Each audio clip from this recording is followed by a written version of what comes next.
The telegram in Victoria Reynolds' trembling hands had promised her a new life in Nevada territory. But as the stagecoach lurched to a halt in the dusty settlement of Lovelock in the summer of 1878, she wondered if she had made a terrible mistake. The journey from Boston had taken 3 weeks, and every mile westward had stripped away another layer of the refined world she knew, replacing it with something raw and untamed that both terrified and thrilled her in equal measure. She smoothed down her traveling dress, feeling the grit that had worked its way into every fiber despite her best efforts to stay clean. The other passengers filed out ahead of her, their movements easy and confident in this landscape that felt so foreign to her sensibilities. When Victoria finally descended the coach steps, her polished leather boots hit the packed earth of what passed for Lovelock's Main Street, and she had to steady herself against the wheel. Miss Reynolds. A weathered man in a dusty suit approached, his face creased with what might have been concern or simple curiosity. "I'm Horace Jenkins, the postmaster. Got word you were arriving today." "Yes, I am she." Victoria straightened her spine, calling upon every lesson in deportment her mother had drilled into her before the consumption had taken her 2 years past. "I am here to meet Mr. Patterson." Horace's expression shifted, something uncomfortable passing across his features. "Ah, well, that is a matter we need to discuss. Perhaps you would like to step into the shade. It is powerful hot for someone not accustomed to our Nevada sun." Her stomach dropped, but she followed him to the covered porch of the general store. Several townspeople had gathered, their stares ranging from curious to pitying, and Victoria felt heat rise to her cheeks that had nothing to do with the desert climate. "The truth of it is, Miss Reynolds, that Martin Patterson passed on about 2 weeks ago. Pneumonia took him quick." Horace removed his hat, turning it in his hands. "We sent a telegram to Boston, but I reckon it, and you crossed paths somewhere along the way." The world tilted slightly. Victoria gripped the porch railing, her knuckles white beneath her traveling gloves. She had sold everything she owned to make this journey. Her modest inheritance from her parents had paid her debts and her passage west, with barely enough remaining for a return ticket that she had not purchased, because she had been so certain this was the right choice. Marriage to a Nevada shopkeeper had seemed like destiny after 3 years of genteel poverty in Boston, watching her options narrow with each passing season. "I see." Her voice came out steadier than she felt. "Thank you for informing me, Mr. Jenkins." "The thing is," Horace continued, clearly uncomfortable, "Patterson already paid for your passage out here. Some of us townfolk feel responsible, you coming all this way and all. We have a boarding house and Mrs. Murphy, who runs it, has offered you a room for a week while you sort out your situation." "That is very kind." Victoria forced the words past the tightness in her throat. "I am most grateful." A woman in a faded calico dress stepped forward from the gathered crowd. "I'm Ethel Murphy, dear. Come along now. You look about done in. A hot meal and a good rest will help you think more clearly." Victoria had little choice but to follow. She collected her 2 battered trunks from the stagecoach with Horace's help, and they were carried to a weathered but respectable-looking building at the end of the street. Mrs. Murphy kept up a steady stream of chatter as she led Victoria to a small room on the 2nd floor, and for that, Victoria was grateful. It prevented her from having to speak, from having to acknowledge the full scope of her predicament. When she was finally alone, Victoria sat on the narrow bed and stared at the rough wooden walls. The room was clean but spare, so different from even the modest chamber she had occupied in Boston. Through the window, she could see the vast expanse of sagebrush and desert stretching toward distant mountains, and she felt more alone than she ever had in her 22 years. That evening, Mrs. Murphy insisted she come down for supper. The boarding house dining room held 4 other lodgers, all men, who nodded politely but did not intrude on her obvious distress. Victoria picked at the beef stew, which was surprisingly good, and tried to formulate some kind of plan for her future. "There is work to be had if you are willing, Mrs. Murphy said gently. "The hotel needs a girl for cleaning rooms. It is not what you expected, I know, but honest work nonetheless. I appreciate the suggestion." Victoria set down her spoon. "I confess I am still attempting to adjust to my circumstances." "Of course, dear. Take your time." But time was a luxury Victoria did not have, as she discovered over the following days. Lovelock was a small but growing town, benefiting from its position along the Central Pacific Railroad route. It had the essential establishments: a hotel, 2 saloons, a general store, a blacksmith, a church, and a handful of other businesses. What it did not have was an abundance of opportunities for a properly raised Boston woman with no practical skills beyond embroidery, passable piano playing, and the ability to manage a modest household. The hotel position had already been filled by the time Victoria inquired. The general store did not need help. She was too educated to be a simple domestic servant, yet lacked the capital to start any enterprise of her own. By her 3rd day in Lovelock, Victoria was seriously considering using her last few dollars to send a telegram to her distant cousins in Philadelphia, begging for assistance, when she encountered the cowboy who would change everything. She had ventured out early, hoping to walk off her anxiety before the heat became oppressive. The main street gave way quickly to open land, and Victoria followed a path that led toward what appeared to be a series of corrals and outbuildings. She had heard this was the McLaughlin Ranch headquarters, the largest cattle operation in the area, which supplied beef to the railroad crews and the mining camps dotting the territory. Victoria was so lost in her troubled thoughts that she did not notice the horse until it was nearly upon her. The animal, a large chestnut gelding, came trotting down the path without a rider, trailing its reins. It shied when it spotted her, veering off the path, and Victoria made the mistake of trying to help. "Easy now," she called, reaching for the dangling reins as she had seen done countless times in Boston streets with carriage horses. But this was not a placid carriage horse. The gelding tossed its head, eyes rolling, and Victoria suddenly realized she had no idea what to do. She froze, hand outstretched, as the horse danced backward.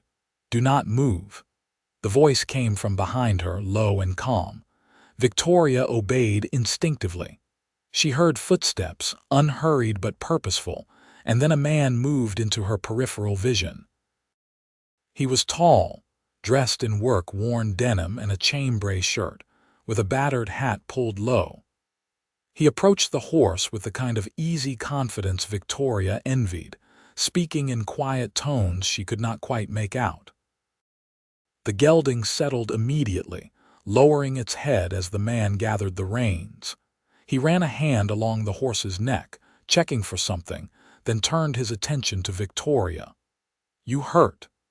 His eyes were a startling shade of blue-gray in a face tanned dark by the sun. He looked to be in his late 20s, with the lean, muscular build of someone who made his living through physical labor. "No, I am quite well, thank you." Victoria stepped back, suddenly conscious of how she must appear, a foolish city woman in her second-best dress, completely out of place in this environment. "I apologize for startling your horse, not mine, belongs to one of the hands." He studied her with an expression she could not read. "You are the mail-order bride who came for Patterson." It was not a question. Victoria felt her cheeks burn. "News travels quickly in small towns, I perceive." "Small towns are built on news." He touched the brim of his hat. "Russell Xavier, I ramrod the McLaughlin outfit. Victoria Reynolds. She hesitated, then added, I did not mean to trespass on your land. This path is used by anyone coming from town. You are not trespassing. Russell stroked the gelding's neck again, and the horse leaned into his touch. You know anything about horses, Miss Reynolds? The question was asked casually, but Victoria sensed genuine curiosity behind it. Nothing whatsoever. In Boston, I rode in carriages and trolleys. I have never had occasion to learn riding. That would make life difficult out here. Russell gestured toward the vast landscape. Everything is far apart. Most women in the territory can handle a horse, at least well enough to get from place to place. Victoria felt defensive prickle through her embarrassment. I am sure there are many skills valued here that were unnecessary in my previous circumstances, just as I possess abilities that may seem irrelevant in Nevada. Something that might have been amusement flickered in Russell's eyes. No offense meant, Miss Reynolds. Simple observation. He led the horse past her, and Victoria watched him go, feeling foolish and frustrated in equal measure. Her situation was impossible enough without being reminded of her inadequacies. She turned back toward town, her morning walk ruined. But over the next few days, she could not stop thinking about the encounter. Russell Xavier had not been unkind, merely matter of fact, yet his words had struck a nerve. Victoria had always prided herself on her adaptability, her intelligence, her capability. Finding herself so thoroughly unprepared for this new environment was humbling in ways she had not anticipated. She took the cleaning position at the hotel when it unexpectedly became available again, the previous girl having left town with a traveling salesman. The work was hard and the pay modest, but it gave her time to think and observe. Lovelock might be small, but it was full of life and possibility if one knew how to look for it. On Sunday, Victoria attended services at the small Presbyterian church. The congregation was welcoming, and afterward, several women invited her to join their sewing circle.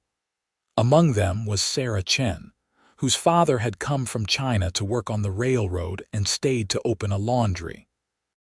Sarah had been born in California and possessed a practical wisdom that Victoria found refreshing. You need to learn the basics of living out here, Sarah told her bluntly as they sat on the church steps while the other women chatted nearby. Can you shoot a gun, ride a horse, treat a snake bite? These things matter in Nevada. I can do none of those things. Victoria smoothed her skirt. In Boston, such skills were unnecessary for a woman of my background. Well, you are in Nevada now, and your background matters less than your capability. Sarah's tone was not unkind. I could teach you some things, but for riding, you need someone with access to good horses and the patience to teach a complete beginner. She paused meaningfully. Someone like Russell Xavier. Victoria felt her face warm. I have met Mr. Xavier briefly. I doubt he has time or inclination to provide riding lessons to a stranger. Russell is the most patient horseman in 3 counties. He has gentled horses everyone else gave up on. Sarah studied her with knowing eyes.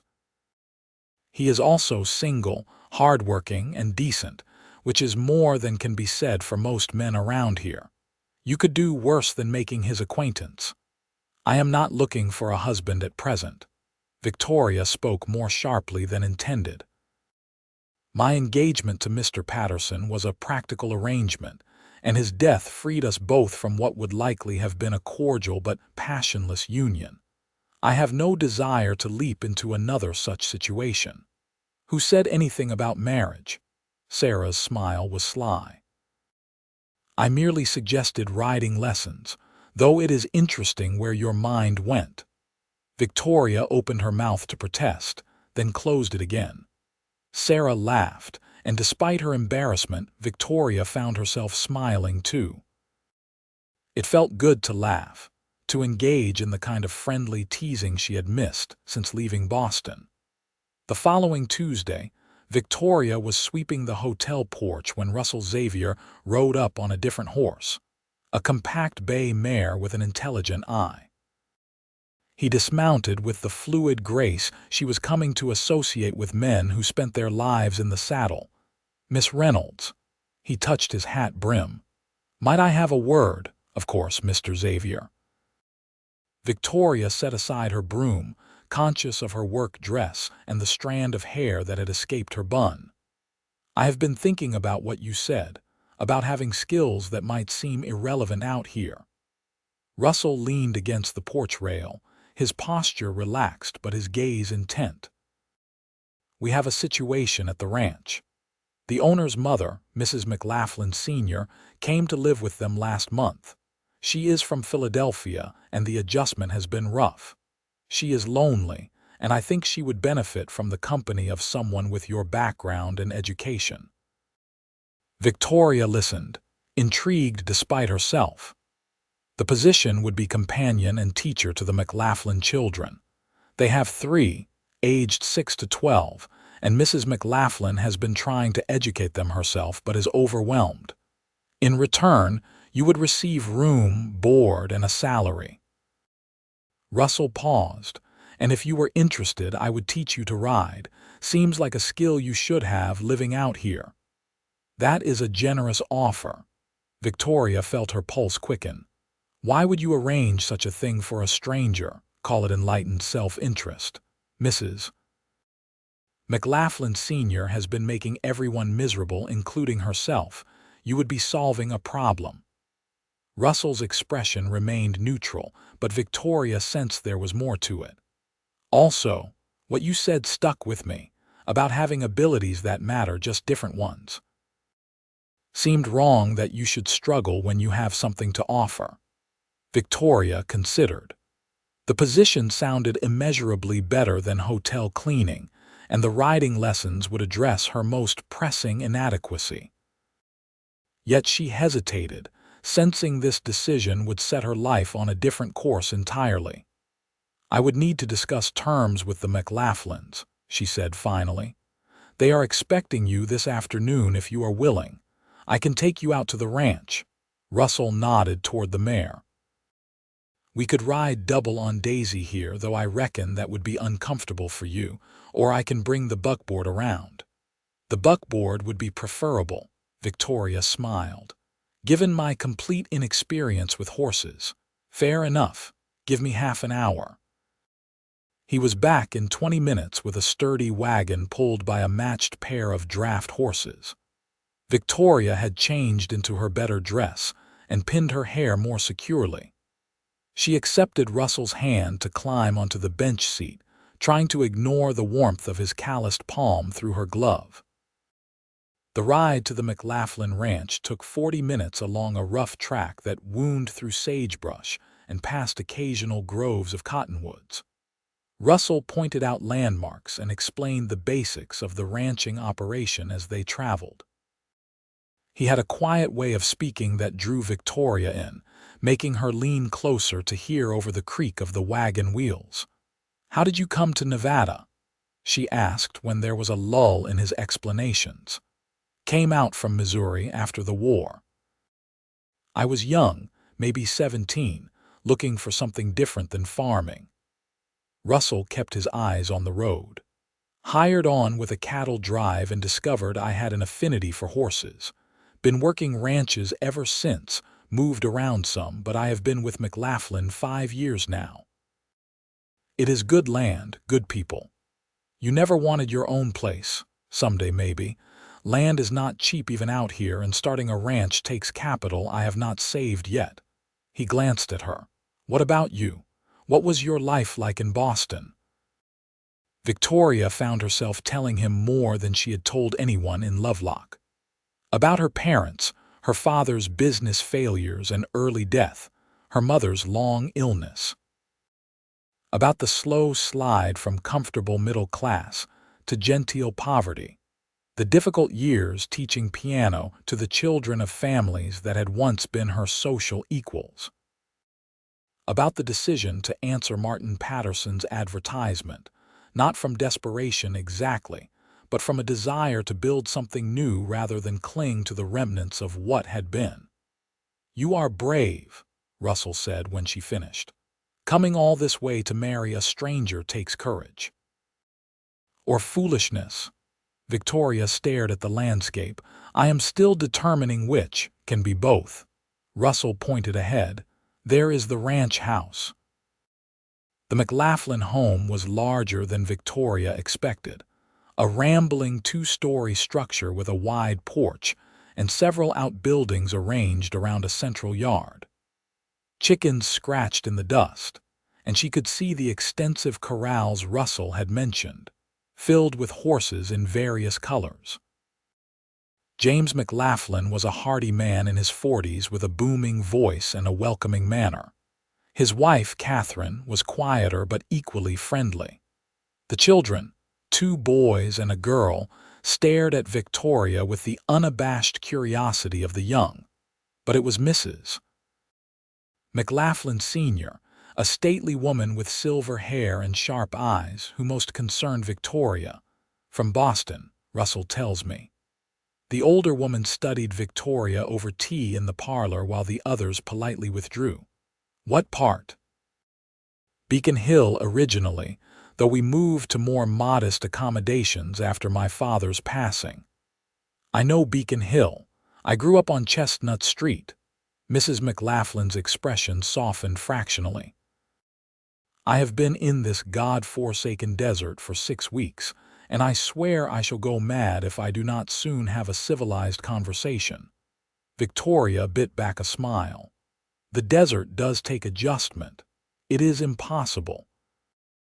Dust in everything, rattlesnakes, scorpions, and the nearest proper shop more than a day's travel away." Mrs. McLaughlin poured more tea with hands that trembled slightly. "My son assures me it is a wonderful opportunity, all this land and cattle.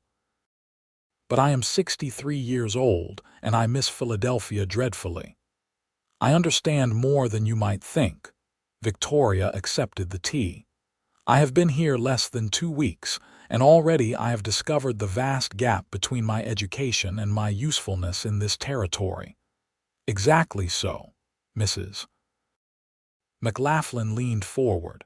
"Tell me truthfully, Miss Reynolds, do you believe you could teach my grandchildren proper grammar, history, mathematics, and deportment while also serving as my companion?" Russell indicated you might consider the position. "I believe I could, yes. I am a competent teacher, and I would welcome the opportunity." Victoria met the older woman's gaze steadily. "I must confess, however, that I would also be learning alongside your grandchildren in some respects. Mr. Xavier has offered to teach me horsemanship as part of the arrangement, and I imagine there are other practical skills I will need to acquire." "At least you are honest about it." Mrs. McLaughlin sat back. "Very well. Shall we discuss terms?" The salary was more than generous, nearly twice what the hotel paid, and included a private room in the ranch house plus meals. Victoria would be expected to provide lessons 4 hours daily, 5 days a week, and to take meals with the family and Mrs. McLaughlin Sr. The rest of her time would be her own, allowing for the riding lessons and anything else she wished to pursue. "When could you begin?" Catherine McLaughlin asked when Victoria accepted. "I would need to settle accounts at the hotel and collect my belongings. Perhaps the day after tomorrow." "Perfect. Russell can fetch you in the buckboard." As they rode back to Lovelock in the golden light of late afternoon, Victoria felt lighter than she had since arriving in Nevada. This position offered not just employment but a real chance to build a life here, to become more than the failed mail-order bride she had feared being labeled. "Thank you," she said to Russell as the town came into view, "for thinking of me for this position. Thank you for taking it. You may have saved us all from Mrs. McLaughlin's misery." Russell's tone was dry, but when Victoria glanced at him, she saw warmth in his expression. When you are settled, we will start the riding lessons. Fair warning, you will be sore in muscles you did not know you had. I survived 3 weeks on a stagecoach. I believe I can handle sore muscles. Russell laughed, a warm sound that did pleasant things to Victoria's chest. We will see about that, Miss Reynolds. 2 days later, Victoria moved to the McLaughlin ranch with her 2 trunks and a feeling of cautious optimism. Her room was small but comfortable, with a window overlooking the corrals. That first evening, she dined with the family and began to understand the dynamics of the household. James McLaughlin was devoted to his ranch and his family in equal measure. Catherine was stretched thin trying to manage the household, raise 3 energetic children, and care for her difficult mother-in-law. The children, William, Thomas, and Margaret, were bright but undisciplined in their studies, having gone nearly a year without consistent schooling. Mrs. McLaughlin Sr., whose Christian name was Henrietta, dominated dinner conversation with a litany of complaints about the territory. Victoria listened patiently, interjecting occasionally with observations about Boston that seemed to soothe the older woman's homesickness. By the end of the meal, Henrietta was looking at her with something approaching approval. "You may call me Mrs. Henrietta," she announced. "I believe we shall get along tolerably well, Miss Reynolds. Please call me Victoria." That night, Victoria lay in her new bed listening to the unfamiliar sounds of the ranch, the lowing of cattle in distant pens, the whinny of horses, the creak of wood settling in the cooling air.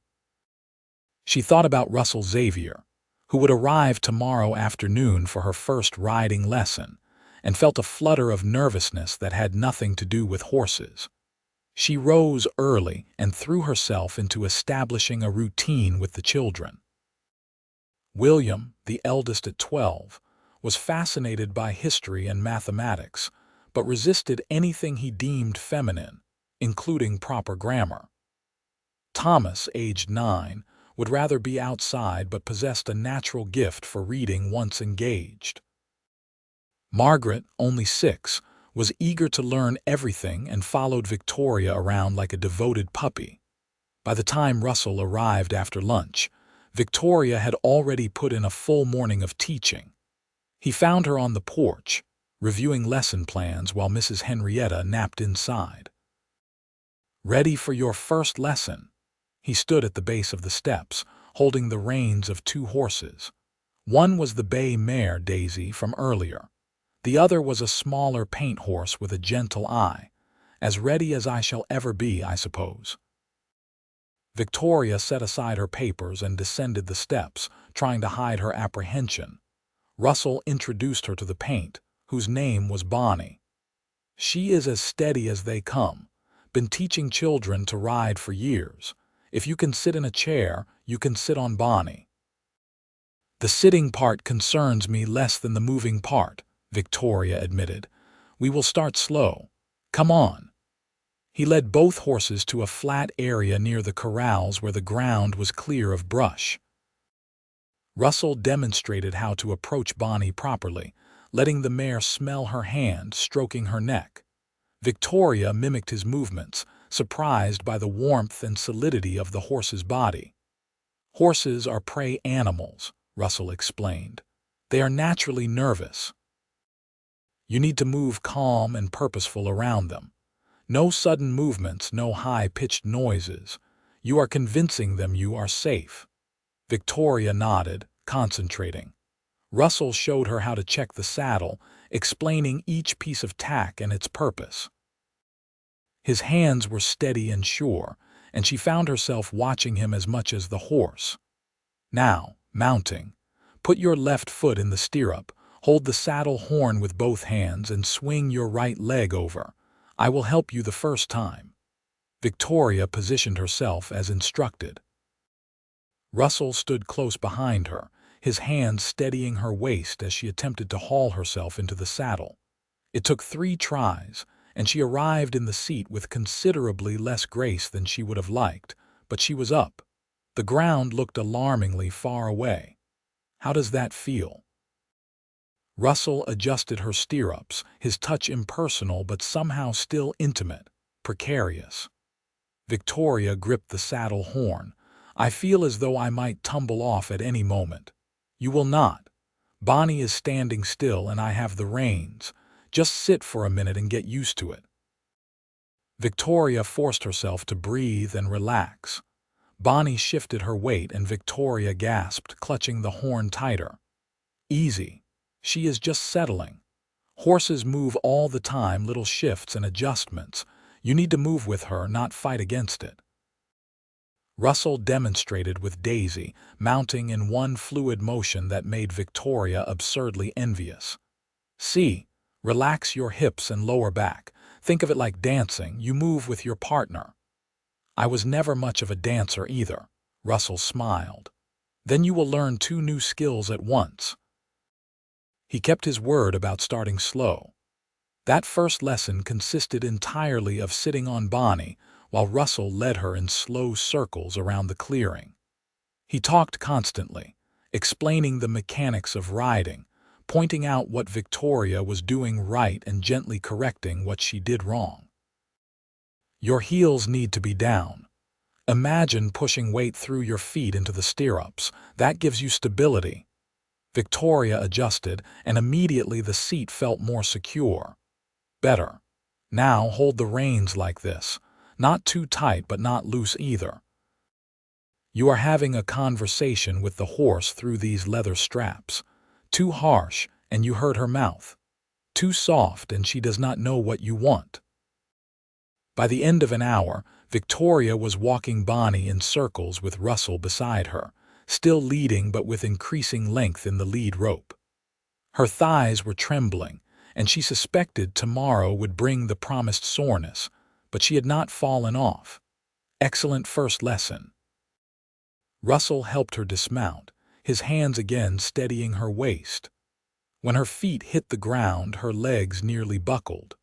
Russell caught her, and for a moment they stood very close, his hands on her arms, her hands on his shoulders for balance. Apologies, Victoria stammered, stepping back as soon as she was steady.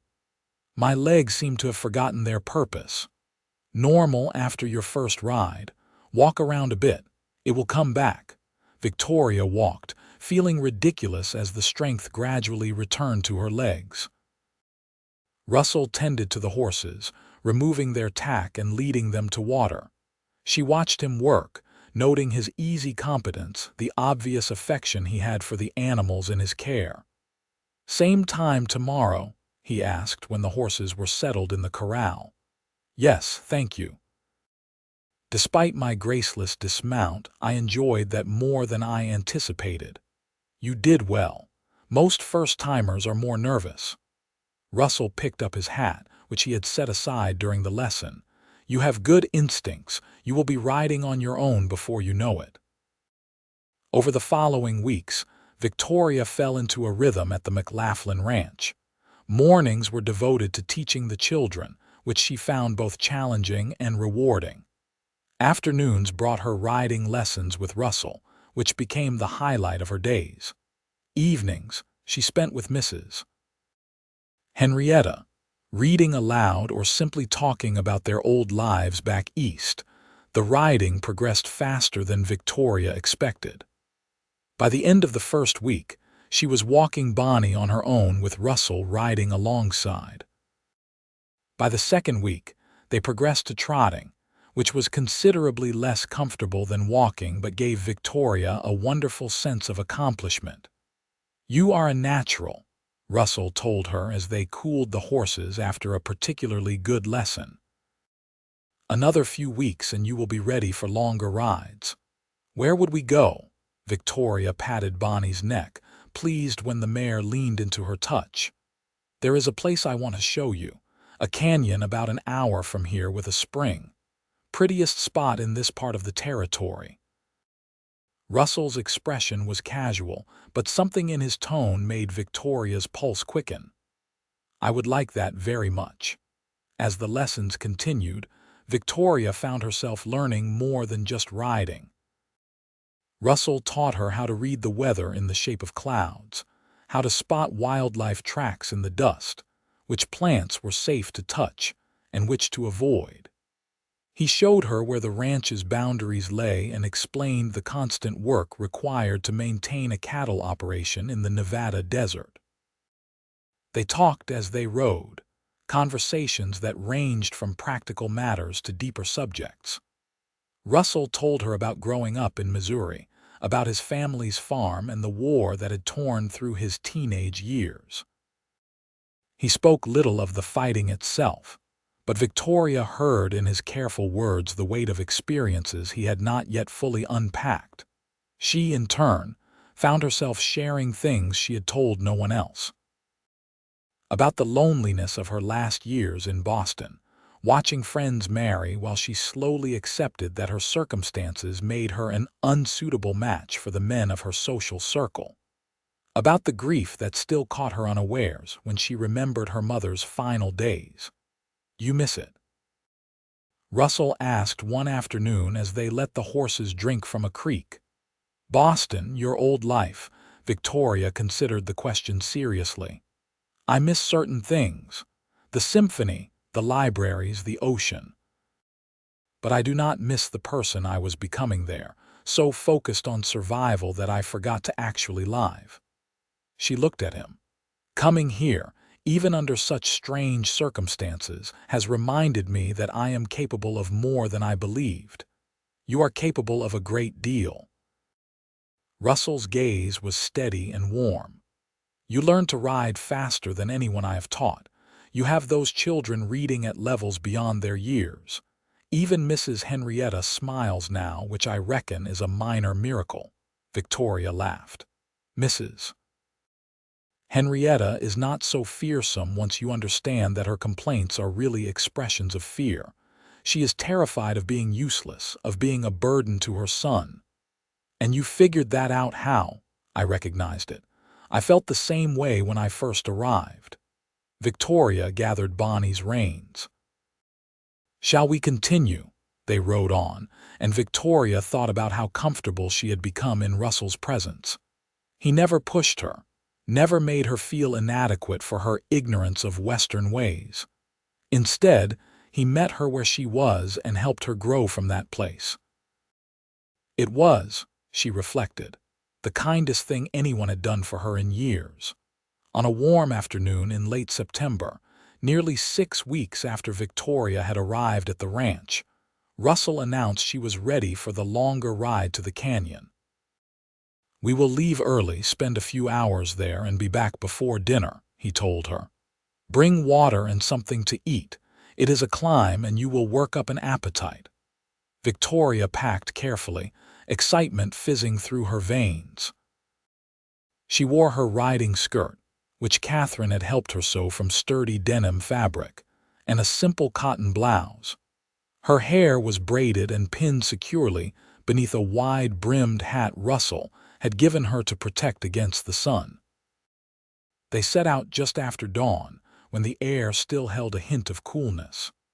Russell led on Daisy, and Victoria followed on Bonnie, feeling confident in her seat and control.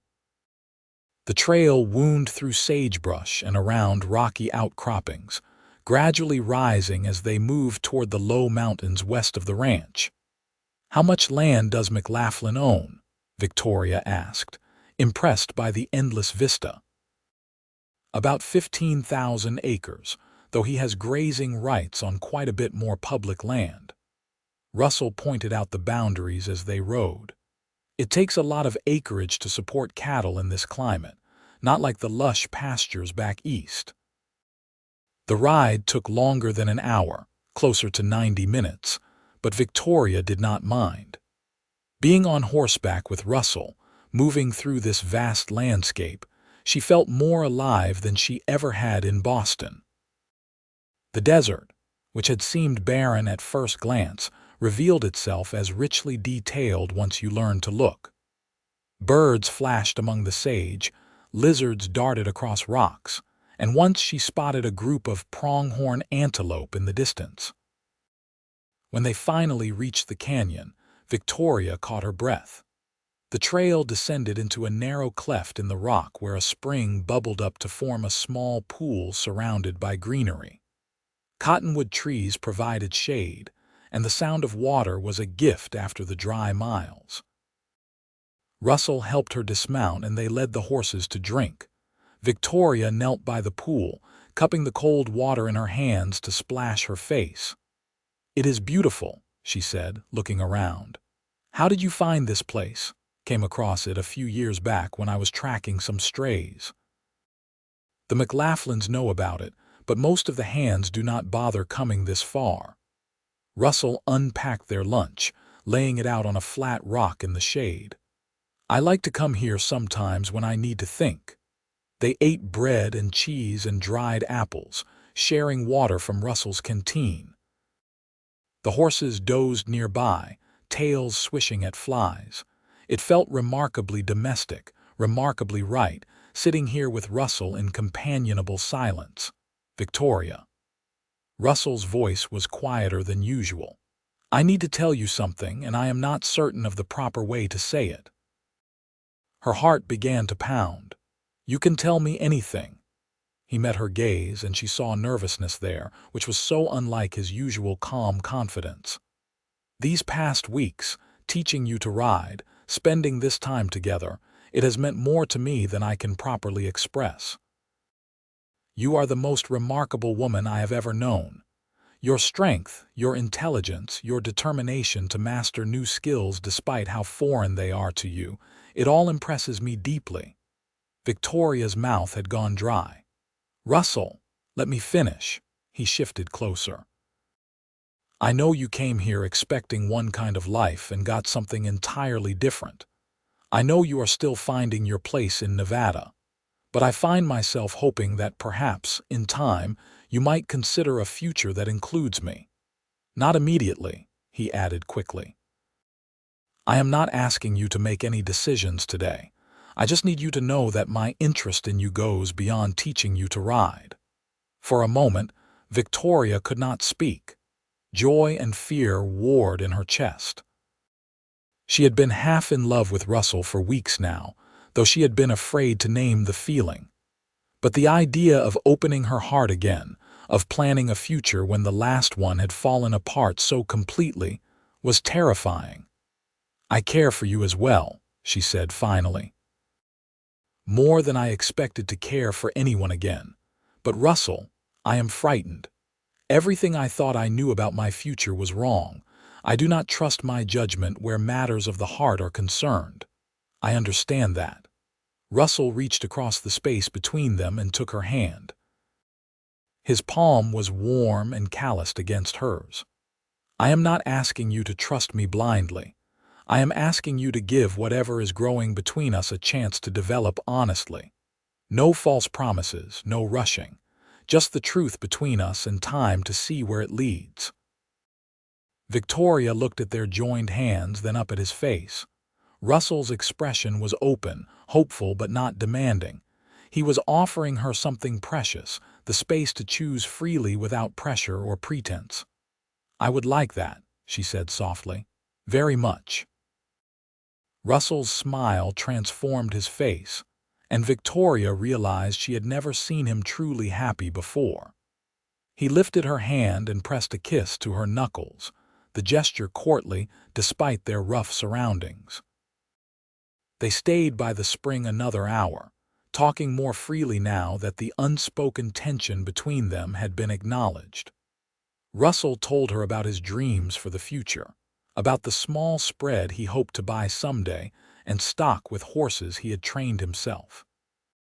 Victoria shared her realization that teaching brought her more satisfaction than anything she had done in Boston, that perhaps her true calling was nurturing young minds rather than the society life she had been raised to expect. On the ride back, Victoria felt lighter, as though some burden she had been carrying without realizing it had been set down. When they reached the ranch, Russell helped her dismount, his hands lingering at her waist a moment longer than necessary. "Thank you for today," Victoria said. "For all of it. First of many rides, I hope." Russell touched her cheek gently. I will see you tomorrow." Victoria floated through dinner that evening, earning curious looks from Catherine and a knowing smile from Mrs. Henrietta. Later, as she prepared for bed, she heard a soft knock at her door. "Come in." Mrs. Henrietta entered, dressed in her nightgown and wrapper. "May I speak with you, dear?" "Of course." Victoria gestured to the chair by her small writing desk. The older woman sat, studying Victoria with shrewd eyes. "I am old, not blind. Something has shifted between you and young Mr. Xavier." Victoria felt her cheeks warm. "He has expressed an interest in courting me, and I have agreed to consider it." "Good." "Russell is the finest man on this ranch, possibly in this entire territory. He has been half in love with you since you first arrived." Mrs. Henrietta smiled at Victoria's surprise. "My son mentioned that Russell was the one who arranged for you to come here, who suggested you for the position. That is not something he would have done for just anyone." "I did not realize." Victoria sat on the edge of her bed. "I thought he was simply being kind. Russell is many things, but he does not waste kindness on lost causes. He saw something in you worth cultivating." Mrs. Henrietta leaned forward. "Here is what you need to know about men like Russell Xavier. They are rare. Genuinely good, hardworking, honest to their bones. If he has offered you his heart, he means it. He will not play games or treat you carelessly." "How can you be certain?" "Because I have watched him with the horses, with the men he oversees, with my grandchildren. A man's character shows in how he treats those weaker than himself. Russell is patient, fair, and kind without being soft. He will make you a good husband if you let him." Tears pricked Victoria's eyes. "I want to believe that, but I am afraid of making another mistake, of choosing wrong again." "Choosing Martin Patterson was not a mistake, dear girl. It was a practical decision that circumstances rendered moot. This," Mrs. Henrietta gestured vaguely, "this is entirely different. I see the way you look at Russell. That is not practicality. That is the beginning of genuine affection, and that is worth far more." After Mrs. Henrietta left, Victoria lay awake for a long time, thinking about her words. The older woman was right. What Victoria felt for Russell bore no resemblance to the tepid regard she had manufactured for Martin Patterson based on his letters.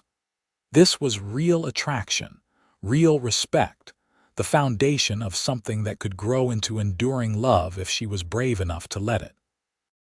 The weeks that followed were the happiest Victoria had known.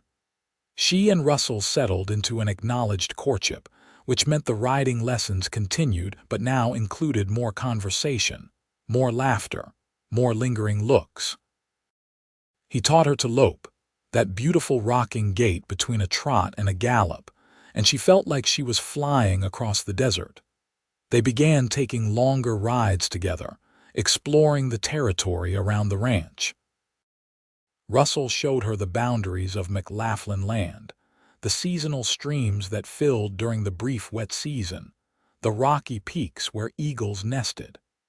He taught her to read the sky for weather, to identify the plants that cattle favored, to spot the signs of predators passing through. In turn, Victoria shared her own knowledge. She taught him about literature and history, lending him books from Mrs. Henrietta's collection and discussing them during their rides. She found that Russell had a keen intellect and an eagerness to learn that matched her own. Their conversations ranged widely, from politics to philosophy to the mundane details of daily life. One afternoon in early October, they rode out to check on a remote section of fence. The work was simple but necessary, and Russell wanted to teach Victoria the basics of ranch maintenance. As he showed her how to splice barbed wire, a skill she never imagined needing in Boston, Victoria found herself studying his profile. "What are you thinking?"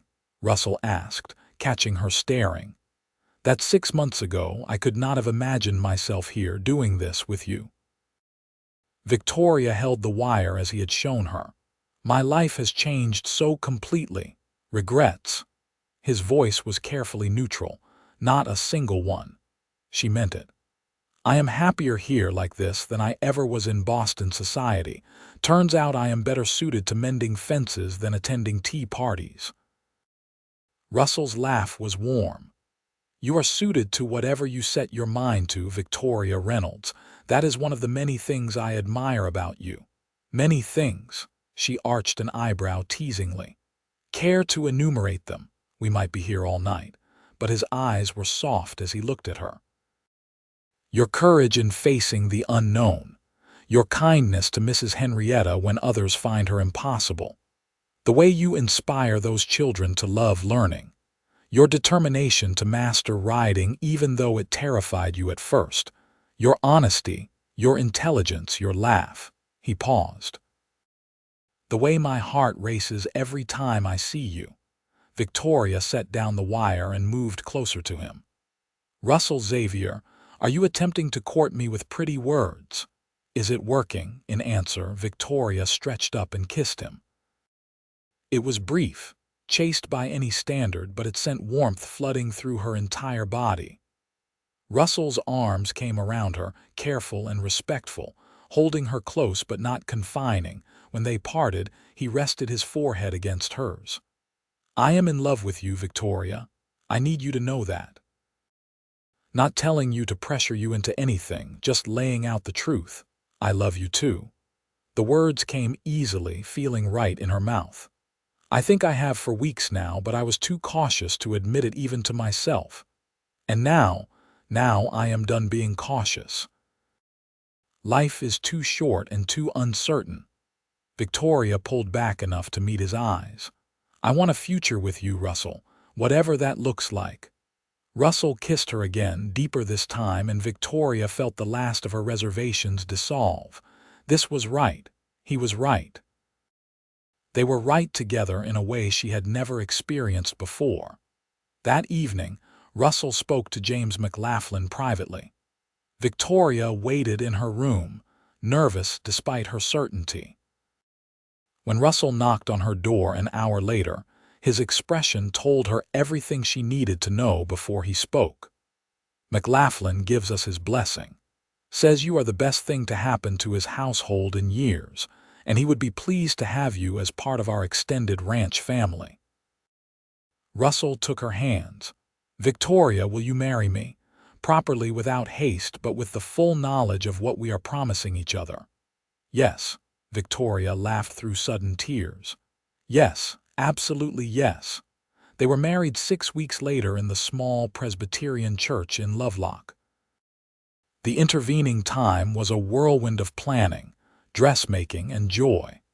Catherine and Sarah Chen helped Victoria sew a wedding dress from cream-colored silk that had to be ordered from Virginia City. Mrs. Henrietta planned a wedding breakfast that would have done Philadelphia proud, despite the limitations of the ranch kitchen. Russell built them a cabin on a parcel of land James McLaughlin sold him at a generous price. 500 acres with good water and grazing.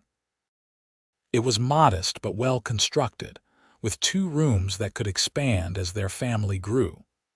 Victoria spent her free time making curtains and planning the garden she would plant come spring. The wedding day dawned clear and cool, perfect November weather. Victoria dressed in her new gown with Catherine and Sarah's help. Her hair arranged in an elegant style pinned with wildflowers Russell had somehow procured.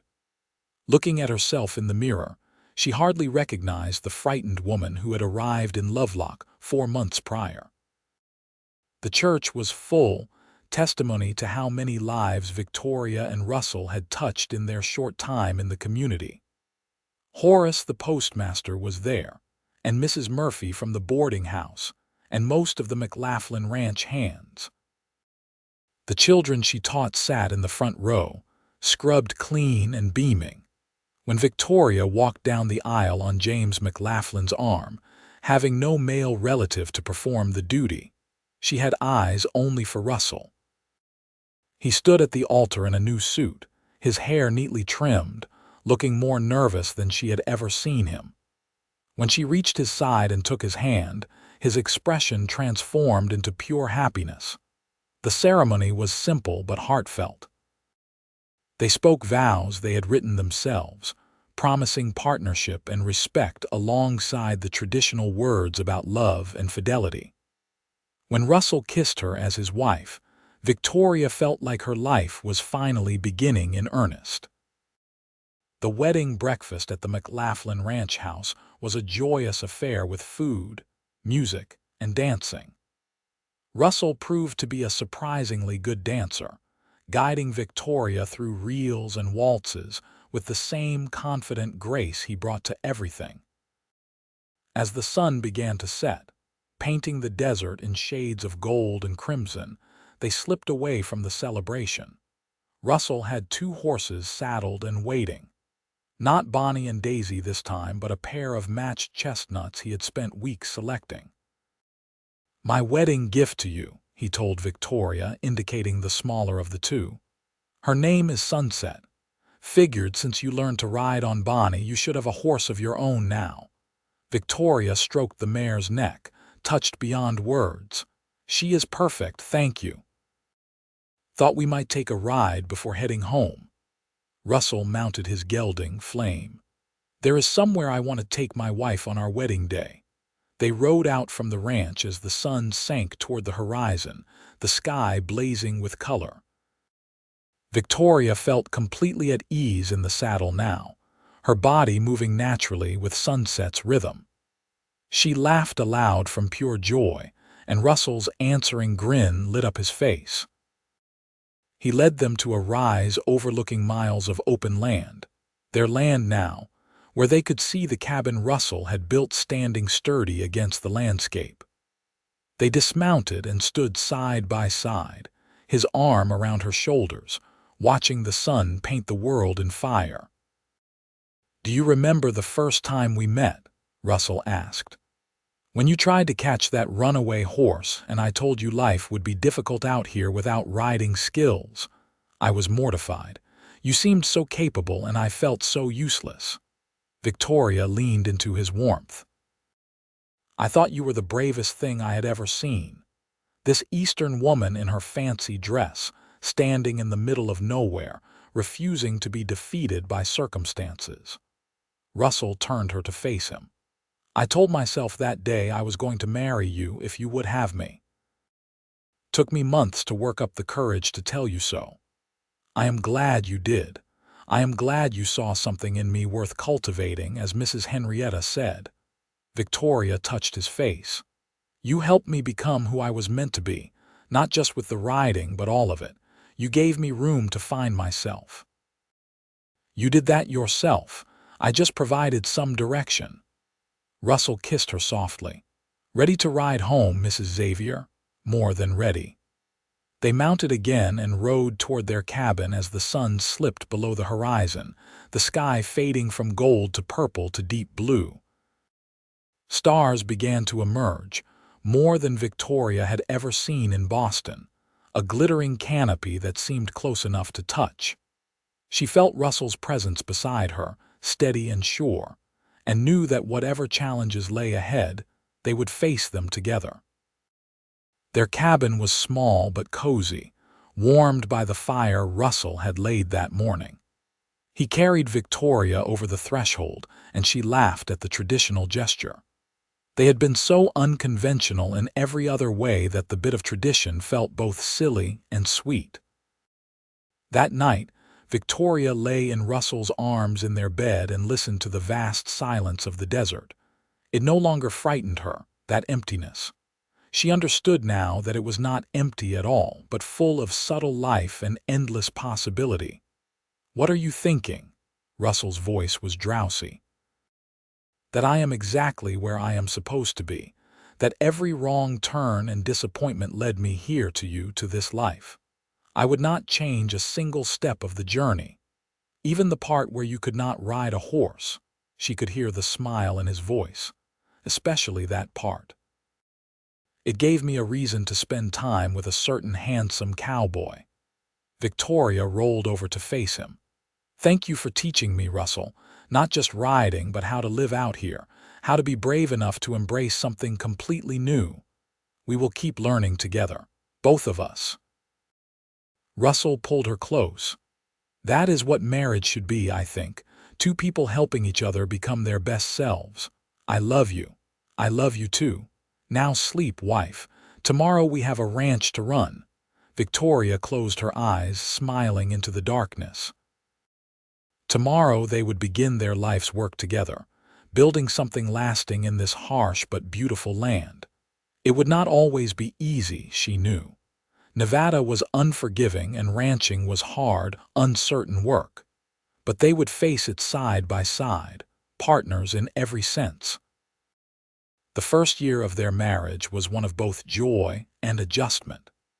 Victoria continued teaching the McLaughlin children 3 days a week, a compromise that let her earn money while still focusing on their own growing ranch. She and Russell worked side by side, building corrals, planting the garden, caring for the small herd of cattle and growing band of horses that would become their livelihood. Russell taught her everything he knew about horse training, and Victoria discovered she had an unexpected gift for it. She was particularly good with the difficult cases, the spooked or mistreated animals that others had given up on. Her patient approach, refined through teaching children, translated well to gentling horses. By the spring of 1879, they had established a reputation for quality horses at fair prices. Ranchers and farmers came from throughout the region to buy from Xavier Ranch, as their spread had become known. The income, while modest, was steady and growing. In May, Victoria discovered she was pregnant. The news brought both excitement and fear. She was 23, young enough, but the nearest doctor was in Winnemucca, more than 60 miles away. Childbirth in the territory was dangerous, as the small cemetery in Lovelock attested. Russell was equally excited and terrified. "We will make sure you have the best care possible," he promised. "Catherine has offered to be here for the birth, and we will get the doctor from Winnemucca if we need to." "Women have been having babies for millennia," Victoria said with more confidence than she felt. "I will be fine, Mrs." Henrietta, when she heard the news, took on the role of grandmother in waiting with enthusiasm. She visited the cabin weekly, bringing baby clothes she had sewn and advice drawn from raising her own children decades before. Her presence, which might have been overwhelming, was actually comforting. Victoria appreciated having an experienced woman to consult as her body changed. The pregnancy was difficult at first, with morning sickness that lasted well into the afternoon. But by summer, Victoria felt better and insisted on maintaining most of her normal activities. She rode Sunset until she was 6 months along, then reluctantly agreed to use the wagon for transportation. She continued teaching, continued training horses from the ground, continued tending her thriving garden. Russell hovered, protective and sweet, driving Victoria to fond exasperation. "I am pregnant, not made of glass," she told him after he tried to prevent her from carrying water to the garden. "I know. I just worry." Russell pulled her close, his hand resting on her rounded stomach. "You are carrying the most precious cargo in Nevada." In early December, as winter settled over the territory, their son was born. The labor was long and hard, attended by Catherine and Mrs. Henrietta with Russell pacing anxiously outside. When the baby finally arrived, healthy and howling, Victoria felt relief and love in equal measure. They named him Robert James Xavier. Robert for Russell's father who had died during the war, and James for their friend and neighbor. He had Russell's blue-gray eyes and a surprising amount of dark hair, and Victoria fell in love with him immediately. Russell was a devoted father from the start. He built a cradle and carved wooden toys, and spent hours holding his son, and talking to him in the same gentle voice he used with nervous horses. Watching them together, Victoria's heart felt so full it might burst. "You are going to spoil him," she teased one evening as Russell rocked a fussy Robert. "Is that possible? He is only a month old. With you as a father, spoiling is inevitable." But Victoria was smiling. Robert was lucky to have Russell as his father, just as she was lucky to have him as her husband. The years flowed past, marked by the changing seasons and the slow, steady growth of both their family and their ranch. Robert was joined by a daughter, Eleanor, in 1881, and another son, Michael, in 1883. The cabin expanded to accommodate the growing family, with Russell adding rooms as they were needed. Xavier Ranch prospered. Their reputation for quality horses spread, and they began supplying animals to the U.S. Cavalry post at Fort Halleck. Russell hired 2 hands to help with the work, young men he trained in his patient methods. Victoria managed the business side, keeping books and handling correspondence with the same competence she brought to everything. The children grew up riding before they could properly walk, as comfortable on horseback as their father. Victoria taught them herself, using McGuffey readers and whatever books she could obtain from the East. When Robert was 7, she convinced several neighboring families to help establish a proper school in Lovelock, and she served on the board that hired its first teacher. Through it all, Victoria's love for Russell only deepened. He remained her partner in every sense, consulting her on ranch decisions, sharing the child care and household work in ways unusual for the time but natural for them. They still rode out together when they could, just the 2 of them, to that canyon with the spring where he had first told her he loved her. On their 10th wedding anniversary in November 1889, Russell surprised her with a picnic at that spot. The children were left with Catherine and James, and Victoria and Russell rode out on Sunset and Flame, older now but still sure-footed. 10 years, Russell said as they sat by the spring, listening to the water and the wind. "Sometimes it feels like yesterday. Sometimes like we have always been together." "Both things can be true," Victoria leaned against him. "I still remember the woman I was when I arrived here, so certain she had made a mistake.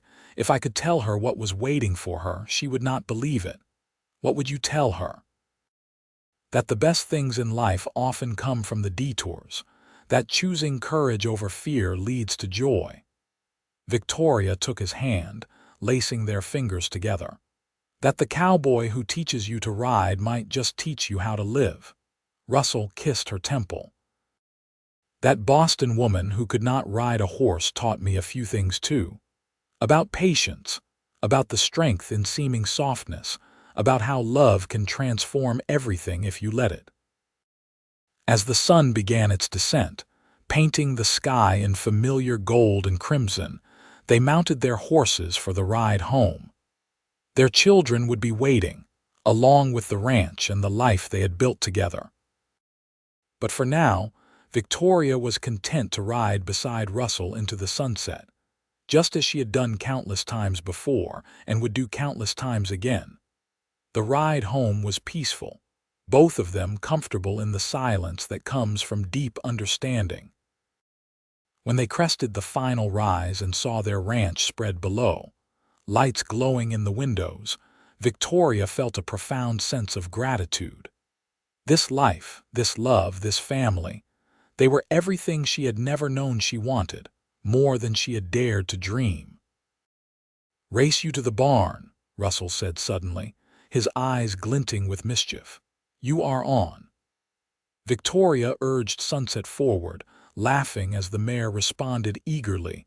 They galloped across their land, side by side, neither pulling ahead or falling behind. Partners in speed as in everything else. The barn was lit up ahead, and Victoria could see their children gathered in the doorway, watching for them. Robert waved, Alina jumped up and down and little Michael clutched Catherine's skirts. Victoria and Russell arrived together, breathless and grinning. Russell dismounted and helped her down, his hands lingering at her waist as they had that first day so many years ago. "Still got it, Mrs. Xavier," he said. "I learned from the best, Mr. Xavier." Their children swarmed them, full of questions about the ride and demands for attention. Russell scooped up Alina while Victoria lifted Michael, and Robert walked importantly beside them as they headed toward the house. Catherine and James were there too, having brought supper, and Mrs. Henrietta, now in her 80s but still sharp as a tack. The evening was warm and full of love, the kind of ordinary evening that makes up a life well lived. After the children were tucked into bed and their guests had departed, Victoria and Russell sat on their porch, watching the stars emerge. "Thank you," Victoria said quietly. "For what?"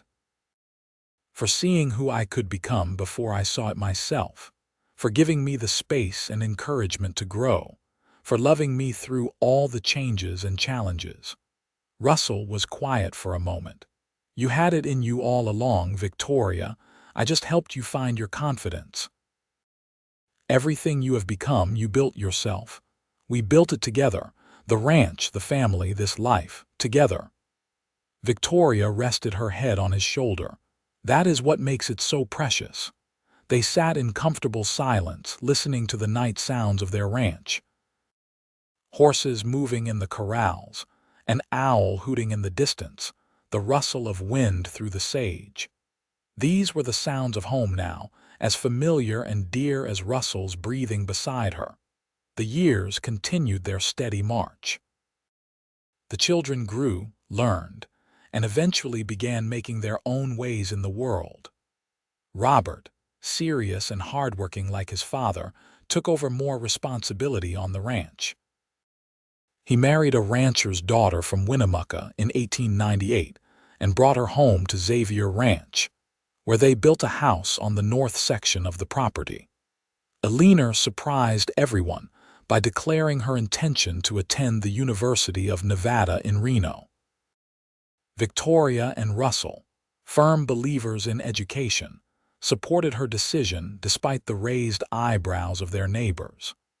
Alina graduated in 1903 with a teaching certificate and returned to Lovelock to teach at the school her mother had helped found. Michael, the youngest, inherited his mother's gift for working with troubled horses. By his early 20s, he was traveling throughout Nevada and California, working with animals others had deemed untrainable. His success brought additional recognition to Xavier Ranch and its gentle training methods. Russell and Victoria watched their children's successes with pride and joy. They had given their children roots and wings, security and freedom, and seeing them thrive was the greatest reward imaginable. In the summer of 1905, Victoria and Russell celebrated their 25th wedding anniversary. Their children organized a party at the ranch, inviting friends and neighbors from throughout the region. Even Sarah Chen came, bringing her husband and 3 children. Mrs. Henrietta had passed peacefully in her sleep 2 years prior, but Catherine and James were there, gray-haired now but still active on their ranch. As Victoria stood beside Russell, greeting well-wishers and accepting congratulations, she marveled at how far they had come. The rail-thin bride who could not ride a horse was now a confident woman of 48, strong from years of ranch work, her face lined by sun and laughter. Russell, at 53, had silver threading through his hair but was still straight and strong, still the calm, capable man she had fallen in love with. That night, after the guests departed and the children returned to their own homes, Victoria and Russell walked out to the corrals. Sunset had died of old age 3 years prior, but her daughter, Dawn, nickered softly in greeting. Russell's flame was also gone, replaced by a young gelding called Spark that he was training. 25 years, Victoria said, leaning against the corral fence. "I wonder what the woman who stepped off that stagecoach in Lovelock would think if she could see us now. She would think she chose the right path, even if it was not the one she expected." Russell put his arm around her shoulders. "She would be proud of what she built, what we built." Victoria looked up at him. "Always we, Russell, never just me." "Always we," he agreed and kissed her under the vast Nevada sky. The sunset years of their life together were marked by simple pleasures. They still rode out together regularly, though not as far or as fast as in their youth. They welcomed grandchildren, eventually 7 of them, and spoiled them as shamelessly as Victoria had once predicted. They continued to work the ranch, though with Robert increasingly taking on the heavy labor. Russell taught his grandsons and granddaughters to ride with the same patience he had shown Victoria all those years ago. Victoria taught them reading and arithmetic, passing on her love of learning. Together, they gave the next generation the same gifts they had given their own children: security, knowledge, and love. On a warm evening in the spring of 1915, Victoria and Russell rode out to their canyon one more time. They were both in their 60s now, and the ride took longer than it once had. But the canyon was unchanged, the spring still bubbling, the cottonwoods still providing shade. "I want to be buried here," Victoria said suddenly. "When my time comes. This place has always felt sacred to me." "Then we will be buried here together," Russell said, "side by side, overlooking the land we loved. Not for a long while yet, I hope." Victoria squeezed his hand. "Not for a long while," Russell agreed. They sat in companionable silence, watching the sun paint the sky in the colors that had become their signature. Gold and crimson, light and warmth, a promise of beauty even as darkness fell. "I love you, Victoria Xavier," Russell said, as he had said countless times over their 37 years together. "I love you too, Russell Xavier," Victoria replied, as she always did. As the sun touched the horizon, they mounted their horses for the ride home. Victoria sat easy in her saddle, completely at home on horseback after all these years. She glanced at Russell riding beside her, his profile strong in the fading light, and felt her heart swell with gratitude. They rode together into the sunset, as they had done so many times before. Partners, lovers, best friends. The mail-order bride who could not ride a horse and the cowboy who taught her had built a life beyond anything either could have imagined. A life filled with love, work, family, and the vast beauty of the Nevada desert they both called home. As they disappeared into the golden light, heading back to the ranch where their family waited, their story was already becoming legend. The kind of love story people would tell for generations, about courage and growth, about taking chances and finding unexpected joy. About 2 people who found each other against all odds and built something lasting together. Their ranch would continue long after they were gone, run by their children and grandchildren and great-grandchildren. The gentle horse training methods would spread throughout the West, touching countless lives. The school in Lovelock would educate hundreds of children, carrying forward the value of learning that Victoria had championed. But more than any of that, their love would endure. In the small cemetery near the canyon where they would eventually rest, their shared headstone would tell the simple truth of their lives together. Russell Xavier, beloved husband and father, and Victoria Xavier, beloved wife and mother. Together they rode into countless sunsets, and together they remained. The end of their story was also a beginning, the continuation of the family and legacy they had created. As the last light faded from the Nevada sky and the stars emerged in their thousands, Victoria and Russell reached their ranch. Their children's children ran to greet them, helped them unsaddle the horses, led them inside where a fire burned warm and welcoming. This was the true happily ever after, not a frozen moment of perfect bliss, but a life fully lived and deeply loved. Every sunset rode into side by side, every challenge faced together, every joy shared, every sorrow eased by the presence of the other. Victoria looked at Russell across the dinner table that night, surrounded by their family, and knew that every mile of her unlikely journey from Boston to Nevada had been worth it. Every moment of fear and doubt had led her here, to this man, this life, this love. And Russell, looking back at her, felt the same bone-deep certainty. The frightened woman in the dusty traveling dress who had tried to catch a runaway horse had become the strongest person he knew. Teaching her to ride had been his privilege. Loving her had been his joy. Building a life with her had been his greatest accomplishment. As the evening wore on and the family eventually dispersed to their homes, Russell and Victoria prepared for bed in the comfortable rhythm of long marriage. They moved around each other with easy familiarity, speaking little because words were often unnecessary between them. In bed, Victoria curled against Russell's side, her head on his shoulder as it had been for thousands of nights. His arm came around her automatically, holding her close. "Happy?" he asked softly. "Completely," Victoria replied. "You, more than I ever thought possible." They drifted toward sleep, secure in each other and in the life they had created. Outside, the Nevada night was deep and quiet. The horses dozed in their corrals. The land stretched away in all directions, beautiful and harsh and home. And somewhere in the distance, the sun was already beginning its journey toward tomorrow's dawn, when Russell and Victoria would ride out together once again, into another day, another sunset, another chapter of their extraordinary love story.